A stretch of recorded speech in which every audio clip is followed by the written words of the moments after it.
Ang mabuting balita ng Panginoon ayon kay San Juan. Papuri sa iyo, Panginoon. Noong panahong iyon, sinabi ni Jesus sa mga Hudyo, "Ang aking Amay patuloy sa paggawa, at gayon din ako." Lalong pinagsikapan ng mga Hudyo na patayin siya, sapagkat nilabag na niya ang batas tungkol sa araw ng pamamahinga. Ay sinasabi pa niyang ang Diyos ang kanyang Ama, at sa gayoy ipinapantay ang sarili sa Diyos.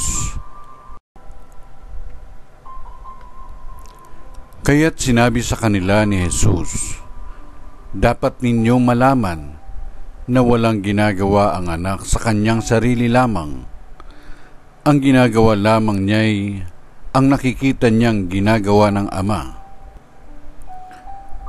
Ang ginagawa ng Ama ay siya ring ginagawa ng anak, sapagkat minamahal ng Ama ang anak, at ipinakikita sa anak ang lahat ng ginagawa niya.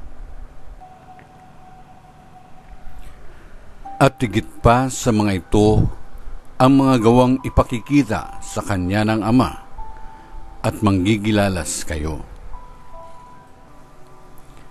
Kung paanong binubuhay ng Ama ang mga patay, gayon din naman bubuhayin ng anak ang sinumang nais niyang buhayin. Hindi humahatol kanino man ang Ama. Ibinigay niya sa anak ang buong kapangyarihang humatol, upang parangalan ng lahat ang anak, tulad ng kanilang pagpaparangal sa Ama. Ang hindi nagpaparangal sa anak ay hindi nagpaparangal sa Amang nagsugo sa anak. Sinasabi ko sa inyo, ang nakikinig sa aking salita at nananalig sa nagsugo sa akin ay may buhay na walang hanggan. Hindi na siya hahatulan, kundi inilipat na sa buhay mula sa kamatayan. Tandaan ninyo, darating ang panahon, ngayon na nga, na maririnig ng mga patay ang tinig ng anak ng Diyos, at ang makinig sa Kanya ay mabubuhay.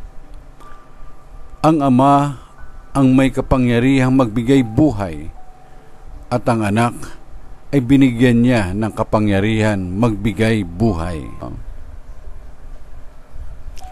Binigyan din siya ng kapangyarihang humatol, sapagkat siya ang anak ng tao.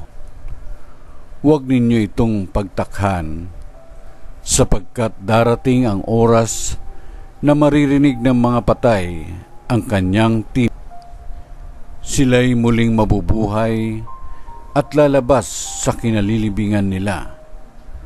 Lahat ng gumawa ng mabuti ay pagkakalooban ng buhay na walang hanggan, at lahat ng masama ay parurusahan. Wala akong ginagawa sa sarili ko lamang. Humahatol ako ayon sa sinasabi sa akin ng Ama, kaya't matuwid ang hatol ko. Hindi ang sarili kong kalooban ang aking sinusunod, kundi ang kalooban na nagsugo sa akin. Ang mabuting balita ng Panginoon. Pinupuri ka namin, Panginoong Hesukristo.